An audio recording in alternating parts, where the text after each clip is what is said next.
मित्रों नमस्कार, मैं मृदुल आज फिर आपके बीच में हूँ और आज मैं बात करूँगा बृहस्पति ग्रह की। बृहस्पति ग्रह जो कि पीले चीज़ों को इंगित करता है।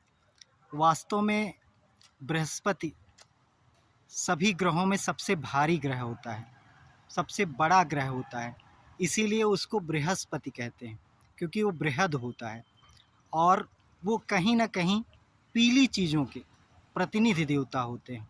चाहे वो पीला रंग हो, चाहे पीले फूल हों, और वो साथ ही साथ गुरु को भी बताते हैं। जो आपके टीचर होते हैं, आपके गुरु होते हैं, गुरु को बताते हैं।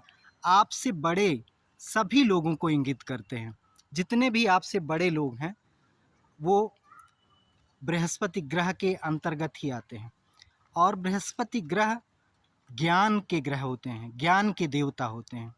क्योंकि बुद्धि, अगर हमें बुद्ध देव देते हैं तो बुद्धि होने से ही सब कुछ नहीं हो जाता, क्योंकि बुद्धि पर्याप्त नहीं होती। बुद्धि के साथ साथ जिस चीज़ की आवश्यकता होती है वो होता है विवेक। क्योंकि बुद्धि तो किसी के पास हो सकती है, लेकिन वो अपनी बुद्धि का उपयोग ना करके, सदुपयोग ना करके दुरुपयोग भी कर सकता है।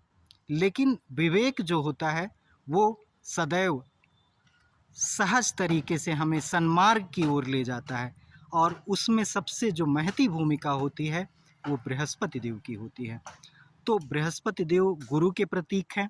हमारे पथ प्रदर्शक, हमारे मार्गदर्शक जो लोग होते हैं, हमारे गुरुजन वृंद होते हैं, हमारे गुरु जो गुरु परंपरा चलती है उसके होते हैं, या किसी धर्म या संस्थान के प्रमुख होते हैं, जो कि विशेषकर मंदिरों के प्रमुख होते हैं। वो गुरु ग्रह को सर्वाधिक प्रभावित करने वाले लोग होते हैं। तो हमें ऐसे लोगों का सम्मान करना चाहिए और उनके साथ सहज तरीके से पेश आना चाहिए।